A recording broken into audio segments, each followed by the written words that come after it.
주간 소년점프에 연재되었던 이노우의 다케이코의 농구 만화. 1990년 주간 소년점프 42호로 연재 시작, 1996년 27호로 연재가 종료되었다. 한국에선 1992년 도서출판대원이 주간 소년 챔프를 통해 연재를 개시하여 총 31건을 정발했고 2001년에 완전판을 낸 후 2015년에 디지털 복간판을 또 냈다. 번역은 전부 소년 챔프 편집부 명의로 했으나 3오리지널판은 김동욱이었고 신장제 편판은 번역가 이름이 빠졌다. 장정숙 대표는 슬램덩크 각자 캐릭터의 이름을 장명한 것으로 유명하며 슬램덩크의 어머니라는 별명이 있다. 이 만화가 처음 한국에 소개되었던 1992년은 일본 대중문화 개방 이전이기에 일본식 이름이나 지명을 그대로 쓰면 안 된다는 심의 규정에 적용을 받았다. 그래서 여타 일본 만화 및 애니메이션과 마찬가지로 이런 요소들을 모두 한국식으로 현지화했다. 사이후 1998년부터 1차 대중문화 개방이 이뤄져 일본 명칭을 그대로 따라도 문제가 없게 되었지만 수많은 독자들의 요청에 따라 재판 버전에서도 한국식 이름을 그대로 다시 썼다는 후일담이 있다. 오심지어 일본 서브컬처 관련 커뮤니티에서도 일본판보다 한국어 로컬라이징판 이름으로 캐릭터를 호칭하는 경우가 압도적으로 많을 정도니 그 파급력이 어느 정도 수준인지 굳이 더 서술하지 않아도 될 정도다. 한편 일본판 이름들도 그 캐릭터의 역할, 성격에 맞춰 작가 나름대로 고심해서 명명한 지금까지도 역대급 장명으로 꼽히는 이름들이다. 예로 강백호 같은 경우에는 일본판 이름이 사쿠라기 하나미치다. 번역하자면 벚나무 꽃길로 일경 강해 보이는 인상의 강백호와 전혀 안 어울려 보이지만 하나미치란 단어의 또 다른 의미 인생, 공연 등의 화려한 마지막과 슬램덩크의 마지막 엔딩은 절묘하게 일치한다.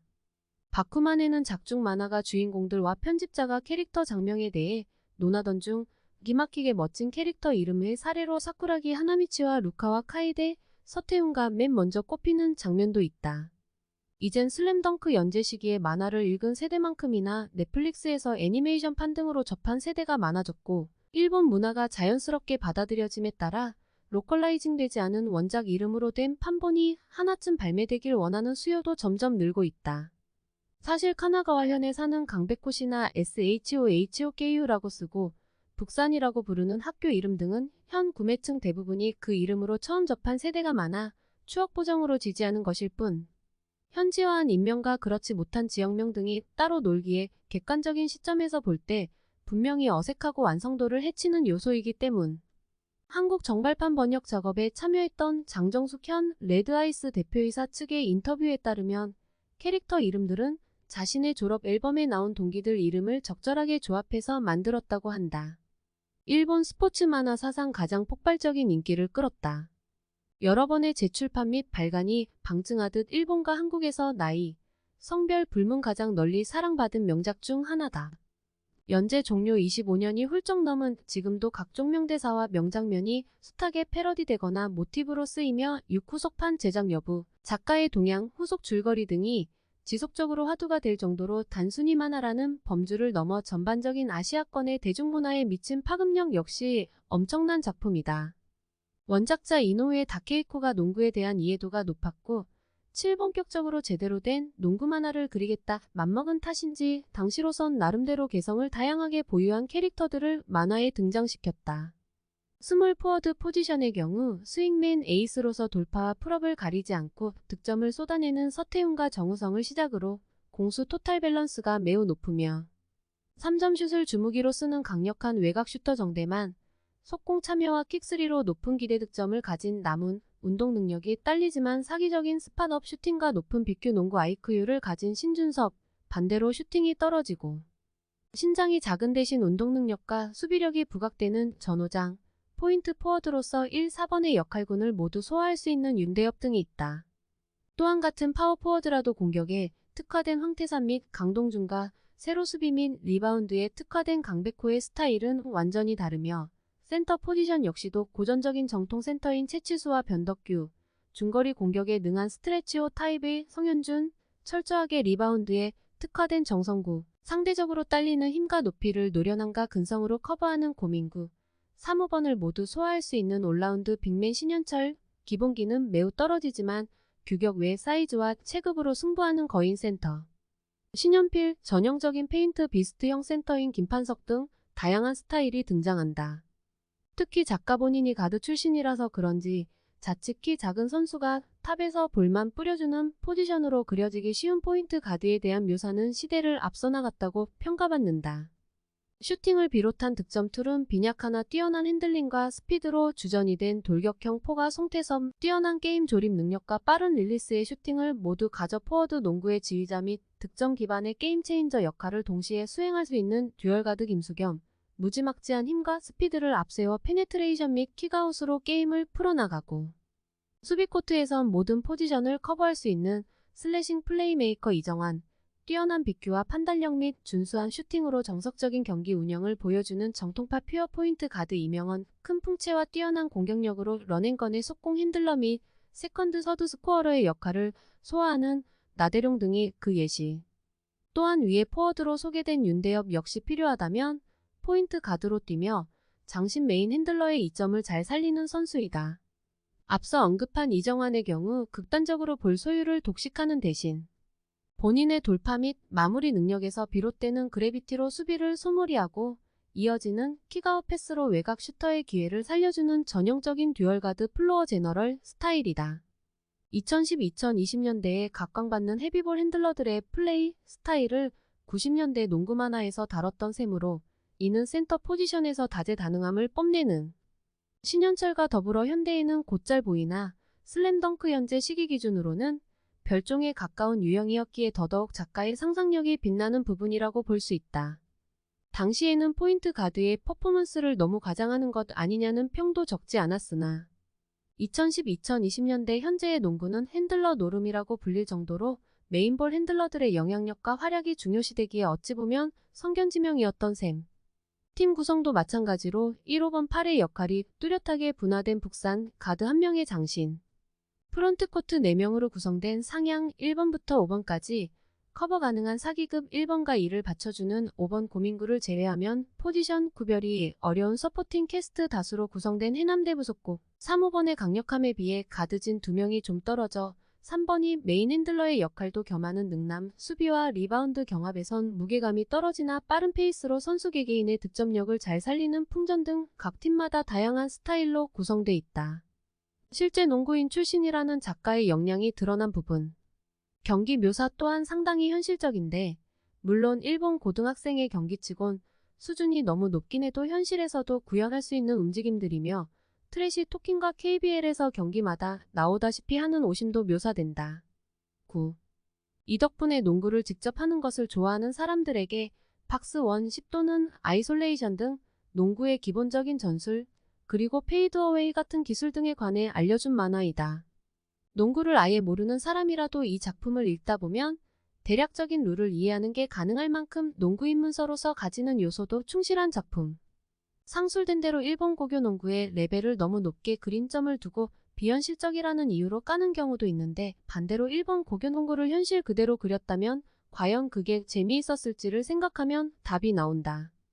당시에는 일본의 고교 농구는 고사하고 한국의 실업 농구에서조차 그런대로 멋있는 덩크를 할 수 있는 능력을 가진 선수가 대학까지 싸잡아서 통틀어도 한 손으로 꼽을 수 있었던 게 아시아 농구의 수준이었는데 현실적인 일본 고교 농구를 그렸다간 작품의 제목인 슬램덩크는 아예 몇 번 나오지도 못한 채로 농구의 매력도 캐릭터의 존재감도 제대로 전해지지 않는 밋밋하고 시시한 작품이 되었을 것이다.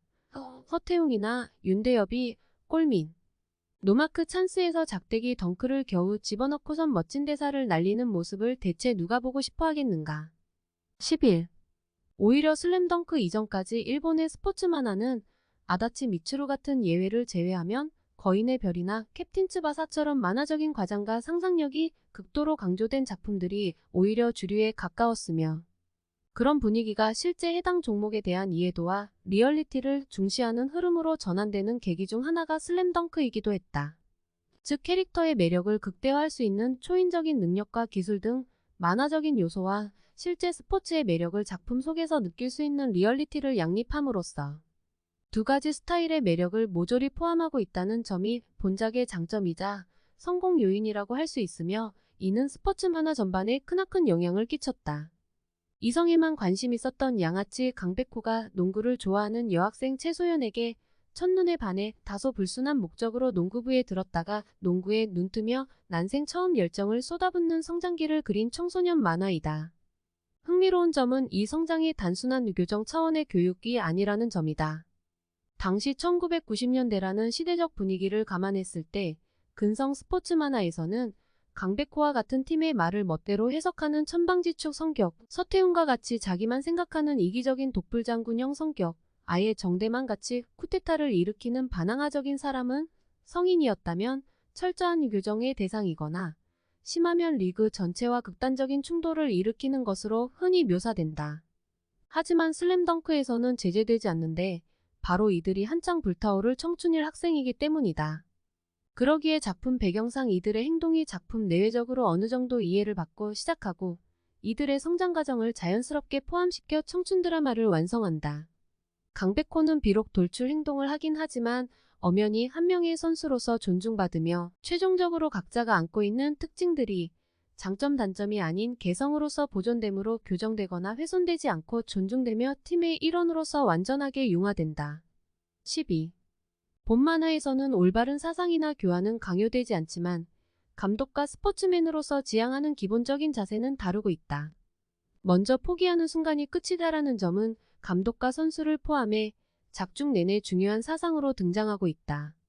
여기에 완전체로 묘사된 안 선생님을 보면 선수의 개성과 성격은 존중해주되 잘못된 이탈은 손수 경계하고 처벌을 내리며 재능을 간파하고 올바른 방향으로 이끌어주는 것, 기본기를 중요시하는 것, 이길 수 있다는 것을 포기하지 않으며 역전의 전략을 구상하고 팀을 이끌어주는 모습은 멘토로서도 본받을 점이 많다. 포기하지 말고 끝까지 최선을 다할 것, 기본을 중시할 것 등의 말은 농구뿐 아니라 그 어떤 스포츠, 더 나아가서는 세상 어느 분야에나 적용이 가능한 격언인 만큼 등장인물들을 넘어 독자들에게도 무언가 울림을 준다. 또한 정대만의 사례처럼 꾸준한 훈련과 철저한 자기관리, 협동심의 중요성 또한 여실히 보여준다. 물론 동시에 정대만 패거리나 풍전처럼 폭력적인 행위 또한 절대 지양하고 스포츠맨십에 따라 행동해야 함을 설파하기도 한다. 더욱이 선수들도 전력으로 임하는 자세와 동시에 위기의 순간에도 이건 그다지 큰 위기도 아니다. 한 골만 넣으면 된다며 태연하게 임한다든가 상대의 파울에 큰 부상을 입고 선수들이 동요하는 상황에도 이걸로 상대방의 파울은 하나 늘었다며 웃으며 선수들의 염려를 없애고 투지를 불태우며 분위기를 되살린다든가 실책을 책망하기보단 시도와 장점을 조용히 인정해주고 끝없이 목표를 세우고 도전하는 자세 등 강인한 모습 또한 청춘으로서 본받을 점이 많다. 13. 또한 일반적인 스포츠 만화 속에서 뛰어넘어야 할 적들은 흔히들 악당처럼 묘사되거나 투지가 없다든가 농구를 출세의 수단으로 삼는데 본 만화에선 모두가 청춘을 구가하는 주인공으로서 투지를 갖고 행동하며 서로에게 영향을 받고 성장한다. 더욱이 선수 한 명 한 명이 주인공 수준으로 입체적으로 다뤄지며 멋있는 장면이나 승리를 향한 도발은 주인공이 아니더라도 상대팀도 한 번 이상은 반드시 보여준다. 캐릭터들은 모두 자신의 방식으로 똑같이 농구를 사랑하는 사람들이며 또 농구부원이 아닌 양호열, 영걸, 최소연, 이한나 등은 조연급 등장인물의 농구에 대한 선수들의 열정을 각자 자신의 방법으로 최선을 다해 응원준다는 점에서 또 다른 의미로 농구를 사랑하는 사람들이다. 개그이긴 했지만 유도부에 들어오라며 강백호를 방해하던 유창수도 나중에 가면 그래가지고 전국 재패를 하겠어? 라며 사심을 접어두고 농구부를 응원하기도 한다. 작품 속 그들의 농구에 대한 사랑과 관련한 우열관계는 전혀 없다. 그들은 농구선수여도 농구선수를 포기해도 농구선수가 아니어도 농구를 사랑하고 즐기며 그들 모두 서사 내에서 존중받는다. 그러나 그들은 그 농구 속에서 아파하고 싸우고 힘들어하기도 하며 농구를 좋아한다는 것이 얼마나 힘든지도 잘 보여준다. 이것은 다른 어떤 분야에도 그대로 적용될 수 있는 틀이며 그래서 그들이 하는 행동과 대사 하나하나는 이 작품을 보는 모든 사람들에게 무언가를 좋아하는 청춘의 자유롭고 솔직하면서 처절하기도 한 모습들을 보는 내내 꾸준히 일깨워준다는 점에서 매우 소중하다. 또한 모든 걸 쏟아낸 뒤 패배한 사람들의 감정에도 포커스를 맞춘다. 모든 경기에서 패배한 팀은 정말로 모든 걸 걸었다는 걸 느낄 정도로 눈물을 펑펑 흘린다. 정말 보는 이가 가슴 아플 정도로 눈물을 흘린다. 심지어 상향전에선 승리한 북산보다 패배하고 눈물을 흘리는 팀원들과 김수겸의 모습이 더욱 크게 장식된다. 이 때문에 보는 이들은 단지 승리만이 위대한 것이 아니라 그들의 패배 또한 위대했었다고 생각하게 되며 더더욱 그들에 대해서도 애착을 갖게 된다. 그리고 클리셰를 의도적으로 깨뜨리는 모습도 보여준다. 독불장군인 서태웅이 무모하다, 자멸이다 라는 평을 받으며 누가 봐도 실패가 예상된 분위기를 연출한 직후 기어이 슛이 들어가는 장면 19이나 결정적인 순간에 돌파하지 않고 패스에서 의표를 찌르는 모습도 여러 번 나온다. 또한 정대만이 들어간다고 확신하는 컷이 나온 뒤 실패하는 모습이 나오거나 체력이 고갈되어도 의표를 찌르는 등 클리셰의 전통을 따르기보단 현실적으로 나올 법한 입체적인 모습이 많이 나온다. 또한 캐릭터성에서도 1990년대의 스테레오타입은 정말 찾아보기 힘들다. 똑똑하지만 덩치 큰 문무견비 캐릭터도 많으며 가벼운 듯 까불대지만 그를 뒷받침할 능력이 확실히 있는 녀석들도 많이 나온다. 과묵하지만 누구보다도 승부욕과 인정을 갈구하는 캐릭터도 나오며 양아치 같은 애들도 알고 보면 인간미가 넘치는 모습도 많이 등장한다. 작중 최강급 능력을 지니면서도 거만하지 않는 노력하는 천재형 에이스들도 많고 오히려 적이면서도 주인공팀을 가르치거나 인도하는 케이스도 많다. 또한 천재적인 수준의 능력을 가진 캐릭터가 사실 노력하는 범죄인 케이스도 굉장히 많이 나오는 편. 어느 캐릭터에서나 굴곡이 느껴지고 인간미가 풍겨오는 것은 이 만화가 노력의 가치를 결코 폄하하지 않기 때문이다. 스포츠 만화는 특히 재능 vs 노력 구도가 형성되기 쉽고 대개의 경우 재능을 앞지르기 어렵다. 2021 최고급 재능을 가졌고 기술적으로 이미 완성된 캐릭터인 서태웅조차 수백만 개의 슛, 드립을 비롯하여 끊임없이 노력해왔다는 점이 작품 내내 비춰지고 대놓고 노력파인 채치수는 더 많은 노력을 해온 신현철에게 털린다. 꾸준히 성장했으면 전국구급이 되었을 정대만은 반대로 공백기로 인해 끝까지 고생하며 방황의 대가를 톡톡히 받는다. 22 특히 산왕전 강백호의 버저비터가 그토록 감동적인 이유는 타고난 신체 능력을 이용한 화려한 슬램덩크가 아닌 피땀 흘려 익힌 평범한 기술이었기 때문이며 이는 강백호가 진정으로 농구를 사랑하는 바스켓맨으로 성장했다는 부정할 수 없는 증거다. 더욱이 의도적으로 매번 상대하는 팀들에게 주인공팀과 동등한 수준의 드라마와 과거사, 감정 표현을 다루며 굉장히 많은 공간을 투자하여 독자로 하여금 공감하고 빠져들게 해준다. 변덕규는 덩치만 크고 다른 능력은 평균도 되지 않아 팀의 골칫덩이였지만 감독의 격려와 각오로 성장한 센터이며 신준섭은 처음 농구를 할 땐 깔끔한 폼을 빼면 가진 게 아무것도 없어 연습만 죽어라 한 3점 슈터였다. 중간에 엑스트라 수준의 외모를 가진 홍익현도 사실은 3년간 지옥훈련을 버텨와 모두에게 인정받는 강호로 묘사된다. 해남고의 감독 남진모는 우리 팀에 천재는 없다.